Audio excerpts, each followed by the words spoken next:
శ్రీ మహావిష్ణువు దేహాన్రాలు అంటే body parts నుంచి కొన్ని వేల మంది దేవతలు ఉద్భవించారు. ఉదాహరణకు ఇంద్రుడు, వరుణుడు, వాయువు. మనుషులు ఈ యజ్ఞాలను ఆచరించడం ద్వారా దేవతలను సంతృప్తి పరుస్తారు. అలా సంతృప్తులైన దేవతలు మనకు జీవించడానికి కావలసిన గాలి, నీరు, వెలుతురు, ఆహారం ఇవన్నీ ఇస్తారు. ఇవన్నీ దేవతల ద్వారా మనకు లభించే వరాలుగా భావించాలి. ఈ వరాలను అనుభవిస్తూ వాటిని తిరిగి యజ్ఞ రూపంలో అంటే ధర్మబద్ధమైన పనులు చేయడంలో దైవానికి లేదా ఈ లోకానికి వినియోగించాలి. కేవలం మన స్వార్థం కోసమే వాడుకుంటే ఖచ్చితంగా వాళ్ళు దొంగలే అవుతారని కృష్ణుడు హెచ్చరిస్తున్నాడు. మనం ఆహారాన్ని తినే ముందు దానిని ఇతరులకు అంటే అతిథులకు, పేదవారికి, జీవులకు దానం చేయాలి లేదా మన ఇంట్లో భగవంతుడికి నివేదించాలి. ఇది ఒక రకమైన యజ్ఞం. ఇలాంటి నిస్వార్థ కర్మ చేయడం, ఇతరుల గురించి ఆలోచించడం వల్ల మనిషి పాపాల నుండి విముక్తి పొందుతాడు.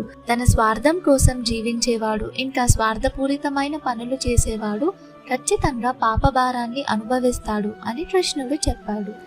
దేవాన్ భావయతానేన తే దేవా భావయంతు వః పరస్పరం భావయంతః శ్రేయః పరమవాప్స్యథా ఇష్టాన్ భోగాన్ హి వో దేవా దాస్యంతే యజ్ఞ భావితాః తైర్దత్తాన ప్రదాయైభ్యో యో భుంక్తేస్తేన ఏవ సహ యజ్ఞశిష్టాశినః సంతో ముచ్యంతే సర్వకిల్బిషైః భుంజతే తే త్వరం పాపా ఏ పచంత్యాత్మకారణాత్.